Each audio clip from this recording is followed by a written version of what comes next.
Oh là là là, mais on n'en peut plus de cet univers, tuez-les tous.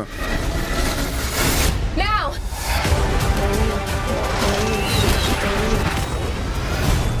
You're showing off. Maybe a little. Bonjour à tous, et bah oui, c'est bon, on se retrouve en ce début de week-end pour parler d'un film très attendu, je le sais, tous les fans de comics, les fans de super-héros, attendez bien sûr Madame Web. Le nouveau très grand projet proposé par Sony. Vous sentez, je pense, la pointe d'ironie dans ma voix. Qu'est-ce que ça donne, ce Madame Web, encore une fois si attendu? Qu'est-ce que ça donne? Eh ben on en parle. Madame Web est réalisée par Eddie Clarkson, qui semble être plus une réalisatrice d'épisodes de séries, et ça se voit. Cassandra Webb est une ambulancière de Manhattan qui serait capable de voir dans le futur. Forcée de faire face à des révélations sur son passé, elle noue une relation avec 3 jeunes femmes destinées à un avenir hors du commun. Et bah oui, du coup... sincèrement, est-ce qu'il y a des gens qui s'attendaient à quelque chose de bien? Et c'était tellement prévisible, c'était tout pété sur le papier, on le savait déjà. Mais qui va aller voir ce truc, même d'un point de vue marketing? Je ne sais pas pourquoi tu lances ce projet, mais comment ça va faire des entrées? Il y a absolument rien sur le papier pour vendre ce projet. En plus de ça, bah oui, il est relié à cet univers qui est horrible. C'est la suite, donc, des films Venom 1 et 2, le sublime aussi film Morbius. Et c'est un univers dont on va beaucoup parler cette année parce qu'il y a 3 longs métrages qui sortent à ce sujet. Madame Web, aujourd'hui on a Kraven qui sort aussi fin août, et Venom 3. Déjà que l'année dernière au global c'était pas fameux au niveau des super-héros, 2024, avec Sony, on va vraiment être servi. Imaginez si ces 3 films terminent dans le flop de l'année. C'est possible en soi, parce qu'il n'y a pas grand chose pour être assuré, c'est vrai. Heureusement qu'à côté de ça, on va voir Joker 2 qui devrait être plutôt pas mal. Alors, Deadpool 3, on verra ce que ça donne, mais bon, c'est vrai que, ça reste du MCU, je m'attends pas à quelque chose de grandiose. On en reparlera bien sûr lorsque le film va sortir, mais bon, c'est vrai que pour l'instant, le trailer qui a été dévoilé cette semaine, voilà, je reste encore un peu sur ma faim, j'attends d'en voir plus.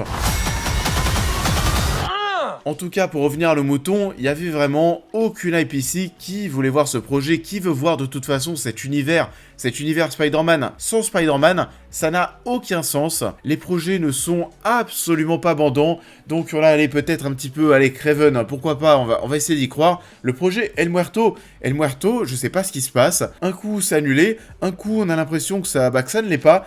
El Muerto, qu'est-ce que ça donne? Une nouvelle fois sur le papier, qui va aller voir ça? On parle aussi d'un projet Black Cat, mais voilà, ça ne s'arrête jamais.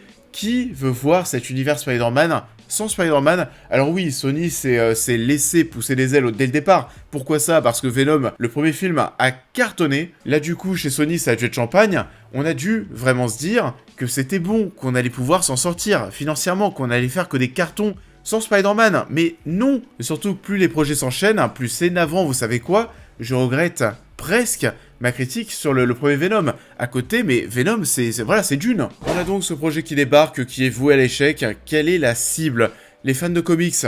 Je ne pense pas, parce que oui, quand on s'est tapé des films de super-héros très spectaculaires, qui ont vraiment de la gueule, là, quand on voit ça sur le papier, Madame Web, ça fait pas forcément rêver. Donc les fans de comics, non. Est-ce que la cible, c'est les gens qui aiment bien voir des films d'action? Pas forcément, parce que là vous allez le voir aussi, les scènes d'action, il y en a pas forcément des masses, et quand il y a de l'action, c'est de l'action qui est très molle. Est-ce que la cible, c'est les jeunes femmes qui veulent voir un film de team-up féminin?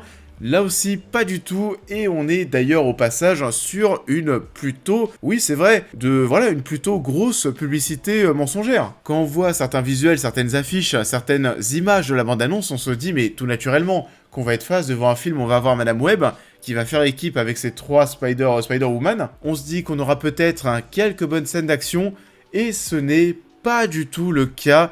Les filles, attention, de toute façon, voilà, alors je vais essayer de pas trop spoiler, mais il y a des choses comme ça dont on peut parler, c'est vraiment pas grave, de toute façon, c'est 3 femmes, les 3 Spider-Woman, donc Sydney Sweeney, l'autre actrice, que je ne sais pas comment elle s'appelle, et Isabella Merced, on ne les voit, mais alors jamais en costume. Les seules fois où on les voit en costume, c'est 2 fois dans le film, et ça dure 20 secondes, c'est des visions du futur. On ne voit ça vraiment que dans des visions, déjà qu'on se dit qu'avec cet univers, on se fout de notre gueule, mais là, on a l'impression qu'on touche encore plus le fond. On est donc bien plus avec ces adolescentes plutôt qu'avec des jeunes super-héroïnes. et elles sont toutes nazes, elles sont insignifiantes. Tout ça, en fait, comme le film. De plus, le jeu des actrices est absolument horrible. Pourtant, j'adore Isabella Merced et Sydney Sweeney, surtout Sydney Sweeney, de toute façon vous le savez, j'adore Euphoria, et on en a parlé il y a quelques temps sur la chaîne avec Tout Sauf Toi, où finalement elle était plutôt agréable à suivre. Là, c'est pas le cas. Après, faut dire qu'on les met pas forcément en valeur, c'est formé comme une série télé, c'est naze. Elles sont vraiment pas aidées. On est du coup avec 3 personnages qui sont pas forcément mis en valeur en termes de mise en scène et en termes de scénario, en termes de développement de personnages. Et là aussi, il n'y a pas grand chose. Elles n'ont absolument aucune personnalité, aucune évolution, il n'y a rien. Dakota Johnson, c'est pareil, tu te demandes vraiment, mais qu'est-ce qu'elle fout là?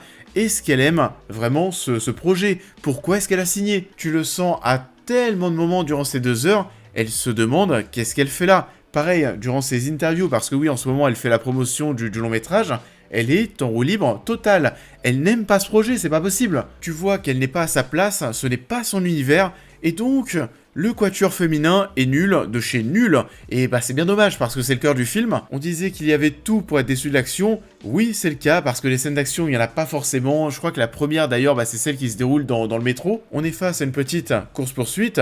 Je vous jure, la course-poursuite la plus molle du monde. Toutes les femmes sont en train de marcher. I don't understand what's happening. I've been having visions. I knew he was gonna die. I think I'm seeing the future. On ne va pas continuer d'y aller par 4 chemins parce que oui, de toute façon, j'ai pas grand chose de positif à dire sur le film, même si, je vais vous le dire dès maintenant, mais je suis pas sorti non plus de ma séance, énervé, comme ça a pu être le cas. Alors, énervé, ou alors vraiment totalement dépassé par ce que je venais de voir, et vraiment, où tu sais, le moment où tu rigoles presque devant le film de gêne. Il y a des choses, bien sûr, qui sont très très gênantes devant Madame Web, mais c'est pas autant gênant que ce qu'on a eu, je sais pas, dans Morbius ou dans The Flash, où on avait vraiment des séquences, mais qui étaient juste waouh. Là, mon sentiment, c'est qu'on est bien plus devant quelque chose de vide, d'insignifiant, un énième projet insignifiant, et du coup, tu sais même pas pourquoi ça existe. Et c'est plutôt ça, en fait. Je suis sorti épuisé de ma séance, épuisé parce que voilà, c'est encore une fois, et encore, et encore, et encore, un projet super-héroïque qui n'a ni queue ni tête. Qu'est-ce que ça fout là? On suit une histoire qui se passe en 2003. Je vous jure, au niveau de la mise en scène, au niveau de la réalisation, on se croirait vraiment dans un film des années 2000. On se fait royalement chier en plus, c'est long, ça dure 2 heures pour Madame Web.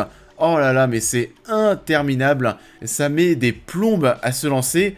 Je pense qu'il y a quasiment 1 heure de long métrage, 1 heure qui sont dédiées à la découverte des pouvoirs. Ça n'avait pas besoin de durer autant de temps. Et ça a tellement peu d'identité et peu de choses à raconter qu'on essaye continuellement de faire des références à l'univers de Spider-Man, mais on apporte tout ça avec un très très gros chausse-pied en mode T'as vu, c'est Spider-Man, On a intégré dans le récit Ben Parker qui ne sert à rien par faire justement ce lien avec Spider-Man. Et d'ailleurs, la première fois qu'on donne son nom, ça n'a absolument aucun sens. On sent qu'il fallait placer très vite un Ben Parker pour faire le lien. Dès le début du film, en fait, on a cette séquence où on a un enfant qui va tendre un dessin à Cassie Webb, et elle qui va dire, voilà, elle est ambulancière, et elle va montrer du doigt son collègue en mode, non, donne-le à Ben Parker. Pourquoi tu dis Ben Parker? Un humain normal à ce moment-là dirait, non, je le prends pas, enfin, donne ça à cet homme. Tu sens, mais tellement qu'il fallait placer vite un Ben Parker, c'est lâché tellement gratuitement, et il y a plein d'autres choses. Alors la phrase aussi qui va y avoir qui est un peu remixée sur la responsabilité, ça aussi voilà, on fait un remix pour que ce soit du Spider-Man,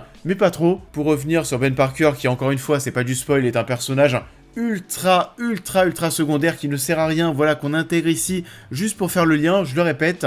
On va parler un moment d'une femme qu'il côtoie. Alors là, j'étais content. Ils vont pas dire son nom, mais tu sais très bien où est-ce qu'on va. On est là, voilà, vraiment, c'est du fanservice qui ne sert à rien. Tout est absolument gratuit et inutile. Le méchant aussi, Taharaim en méchant, mais mon Dieu, qu'est-ce que c'était horrible. Et même ça, horrible. Oui, non, en fait, c'est juste un méchant de merde. Tu sais pas trop ce qu'il fait dans la vie, qu'est-ce qu'il fout là, il est juste un prétexte, en fait, pour nous servir un antagoniste. Et je vous jure, au niveau des personnages, c'est navrant, mais c'est le degré 0 de l'intérêt. Et au niveau de tout le reste, c'est pareil. Le spectacle, il n'y a aucun spectacle. On peut même se poser les questions, mais où est parti le budget? Parce que voilà, dans ce film, il y avait quand même un certain budget, 100 millions de dollars, il me semble.